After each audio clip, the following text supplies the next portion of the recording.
Mungkin pernah dengar ungkapan going London, looking Tokyo. Going London, looking Tokyo. Pernah dengar? Pergi ke London, melihat Tokyo. Tahu artinya? Bisa dijawab ini. Kalau tidak tahu, bilang saja tidak tahu atau kurang tahu. Baru mau cari tahu kan? Jawaban semua itu. Kurang tahu, satu pendapat. Pergi ke London, melihat Tokyo. Tidak tahu. Baru mau dicari. Baru mau dicari jawabannya. Kalau mau dicari jawabannya tidak perlu saya kasih tahu. Yaitu sebuah ungkapan. Kalau tidak tahu atau baru mencari tahu, ya cari tahu saja. Saya mau bilang yang berikutnya. Yang berikutnya adalah sebutkan 5 alasan kenapa Anda bekerja. 5 saja. Untuk hidup. 1 untuk hidup. Untuk makan. Untuk makan. Untuk kesejahteraan. Untuk kesejahteraan. Untuk kebahagiaan. Untuk kebahagiaan. Dan lain-lain. Dan lain-lain. Lebih 5. Saya pasti jawabannya salah. 5 saja. Pergi ke London melihat Tokyo. Sebutkan 5 alasan kenapa Anda bekerja. Oh, ini sarjana ini yang mau syukuran ini jadi khotbahnya agak berat. Tuh, tadi saya kata-katanya kan sudah lepas tanggung jawab Pak Yunus. Berat yang lain-lain tadi diganti dengan Ya boleh untuk Tuhan. 5 alasan kenapa bekerja. Kalau Pandi kenapa bekerja Pandi? Supaya tanggung jawab Pak Yunus berkurang. Ya. 1. Ya.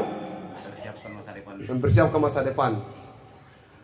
Alasan-alasan prinsip memang berbeda tentang kenapa kita bekerja. Makanya bacaan ini sengaja saya ambil secara khusus untuk ibadah syukur hari ini. Karena ini bicara tentang bagaimana orang bekerja.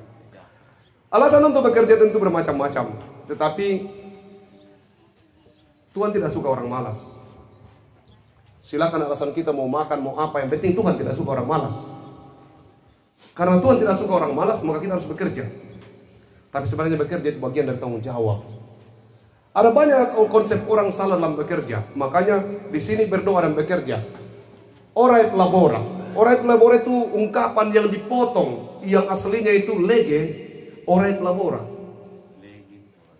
Lege, ora et labora. Sebuah ungkapan sebenarnya yang dia menyatakan bahwa pergi ke London melihat Tokyo. Bahwa ternyata kita bekerja itu walaupun kita ada di Paris, tujuan kita adalah melihat Jepang. Kalau kita hanya bekerja sebatas hari ini, membangun rumah dan selesai, kemudian lepas tanggung jawabnya Pak Yunus, berakhir tanggung jawab, itu bukan cara bekerja orang Kristen. Orang Kristen bekerja itu bekerjanya di Tokyo, tapi yang dia lihat jauh ke sana. Bekerjanya di London, tapi yang dia lihat ke sana jauh ke Jepang. Artinya apa? Kita di sini bekerja di bumi ini, tapi yang kita lihat, yang kita tatap adalah sorga.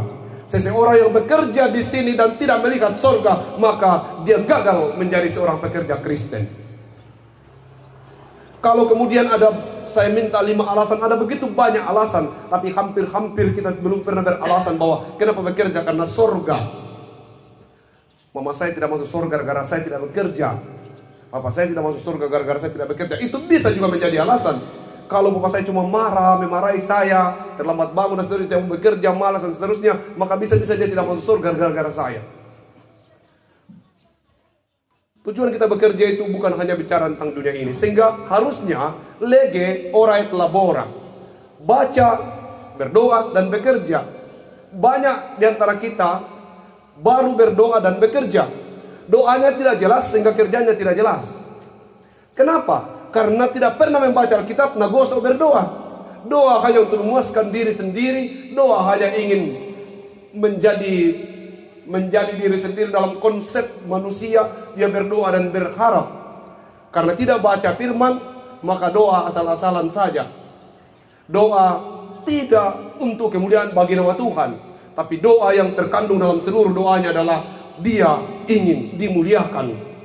Bahkan kalau perlu Tuhan diperalat untuk mencapai keinginan dunianya. Itulah alasan seseorang biasanya berdoa. Padahal kalau dia lege, kalau dia baca, maka dia akan mengerti apa? Mengerti kenapa saya harus berdoa. Karena dia sudah mengerti membaca Alkitab. Keluarga dan jemaat yang dikasihi Tuhan, karena bekerja itu adalah tanggung jawab. Janganlah ia makan, kata Paulus, kalau dia tidak bekerja. Berarti bahwa sebenarnya bekerja itu adalah tanggung jawab orang percaya. Sekarang bekerja di tempat yang besar. Ada banyak cara orang bekerja sekarang. Dan hampir 80% orang bekerja dengan mencari muka. Jangan promosikan dirimu. Izinkan Tuhan mempromosikan dirimu. Tuhan lebih tahu cara mempromosikanmu untuk pekerjaan yang lebih layak untukmu. Tuhan lebih tahu cara dan posisi yang paling tepat untukmu. Jadi bekerjalah untuk kemuliaan nama Tuhan. Lalu izinkan Tuhan menempatkan dirimu sesuai dengan pertimbangan Tuhan. Itulah kalau iman kita masih lemah, kita terus berdoa dan berharap supaya jadi bos. Saat jadi bos nanti korupsi. Karena dalam pertimbangan Tuhan belum. Tapi karena pertimbangan kita, karena kita ingin, karena terlalu mau dan seterusnya, dipaksa mencari muka dan lain sebagainya, akhirnya kita jatuh, bukannya menjadi lebih baik. Untuk itu, terpisah dari orang tua, pegang uang, kalau bersama pegang uang banyak, berhati-hatilah. Ingat, pekerjaan itu adalah bagian dari tanggung jawab. Di tempat bekerja kita memuliakan Tuhan. Tidak ada pekerjaan yang enak. Makanya ada ungkapan orang, kan itu biasa yang terjadi, bahwa selalu orang bekerja dan ingin mencari yang enak. Sudah bagus di tempat kerjaku, tapi saya mau lagi yang lebih enak. Tidak ada pekerjaan yang enak. Seorang bos yang paling top sekalipun tidak pernah enak kalau dia bertanggung jawab. Kecuali kalau dia tidak bertanggung jawab, maka ketika posisinya menjadi naik, dia merasa bahwa dia mendapatkan pekerjaan yang enak. Tidak. Semakin tinggi kedudukan seseorang, maka semakin besar tanggung jawabnya. Dalam bekerja itu tanggung jawab sebenarnya. Jadi pekerjaan itu semakin besar, semakin tinggi tempat orang, jabatan seseorang, maka semakin tinggi tanggung jawabnya. Mungkin beban tenaganya berkurang, tapi tanggung jawabnya menjadi makin besar. Jadi kalau seseorang naik jabatannya lalu berkata bahwa saya sudah enak, itu berarti dia gagal menempati tempatnya. Izinkan Tuhan untuk mempromosikan Anda ke tempat yang pantas, karena pertimbangan Tuhan dan pertimbangan yang paling tepat. Karena kita kerja adalah bagian dari tanggung jawab, bukan untuk menguasai dunia ini atau mempertontonkan kepada orang bahwa ya toh kemudian sekarang saya sudah punya banyak segalanya dan seterusnya. Untuk itu kita bekerja di London melihat Jepang. Kita ada di sini cari dulu kerajaan surga dan kebenarannya, maka semua ditambahkan kepadamu. Sekelompok orang melakukan hal yang berbeda. Dia mencari dunia dulu. Lalu ketika ditanya, kenapa tidak pergi gereja? Nanti kalau saya sudah punya ekonomi yang mapan, saya akan rajin bersekutu. Sekarang saya belum punya waktu untuk bersekutu. Tidak cukup waktu saya untuk bersekutu. Kenapa? Karena yang lihat mikiran kesian Senin Kamis makananku dan seterusnya. Nah, ada banyak orang begitu. Nanti pendeta, nanti kalau sudah bagus kalau bagus rumahku, bagus ekonomiku, pasti saya lah orang yang paling akan rajin bersekutu. Dengan berbagai alasan-alasan lain. Keluarga dan jemaat yang dikasihi Tuhan, sekali lagi khusus untuk Pandi, tidak ada pekerjaan yang enak. Kita semua sebenarnya tidak ada pekerjaan yang enak. Kalau ada orang bekerja lalu berpikir bahwa saya mencari pekerjaan yang enak, maka dia pasti gagal dalam pekerjaan itu. Dia pasti tidak bisa bekerja secara baik. Karena semua pekerjaan tidak ada yang enak. Untuk itu, baca, berdoa, dan bekerja. Sekali lagi, diharapkan bahwa dalam bekerja, seperti ungkapan pertama tadi, kita bekerja di London, tapi kita melihat Tokyo. Pesan ini serius untuk kita semua, bahwa kita tidak boleh hanya bekerja untuk hal dunia ini saja, tapi kita bekerja untuk kemuliaan bagi nama Tuhan. Kita berharap bahwa kelak nanti, sesudah kita menyelesaikan tanggung jawab di sini, bekerja dengan sekuat tenaga, tidak hanya habis di sini, tetapi kita bekerja dan pekerjaan kita juga itu tersimpan di dalam kekekalan.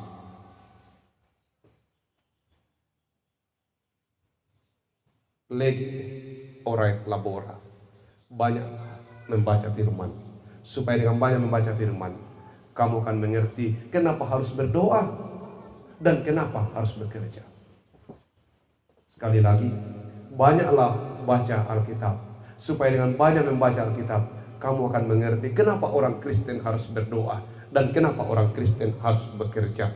Kalau Anda sudah mengerti akan hal itu, bahwa orang Kristen harus berdoa, orang Kristen harus bekerja karena tanggung jawab sebagai orang percaya. Bahkan Paulus dengan tegas dalam bacaan ini mengatakan, waktu kami ada di situ, kami juga bekerja, padahal pantaslah kami minta daripadamu sebagai hamba-hamba Tuhan, tapi kami tidak melakukan itu. Kenapa? Karena kami mau menjadi teladan di antara kamu, termasuk yang disampaikan si teladan apa? Teladan dalam bertanggung jawab. Sekarang saudara sudah bekerja, itu harus menjadi bagian bukti tanggung jawab. Bertanggung jawab kepada orang tua bahwa saya sudah bekerja, menjawab dan merespon seluruh pengorbanan orang tua selama ini. Walaupun kamu sudah bekerja, masih naik itu tekanannya mamamu, masih naik. Walaupun sudah bekerja, toh artinya apa? Jangan dibilang bahwa selesai tanggung jawab orang tua Pandi kalau Pandi sudah bekerja. Banyak bila pikirkan Pandi. Menurut tidak akan pergi ke pinggir pantai, toh? Oh iya, ke pinggir pantai tidak aman, ke gunung juga. Oh, kemana ini? Ke gunung. Gunung juga tidak aman. Tidak ada tempat yang aman untuk orang-orang muda kecuali ke gereja.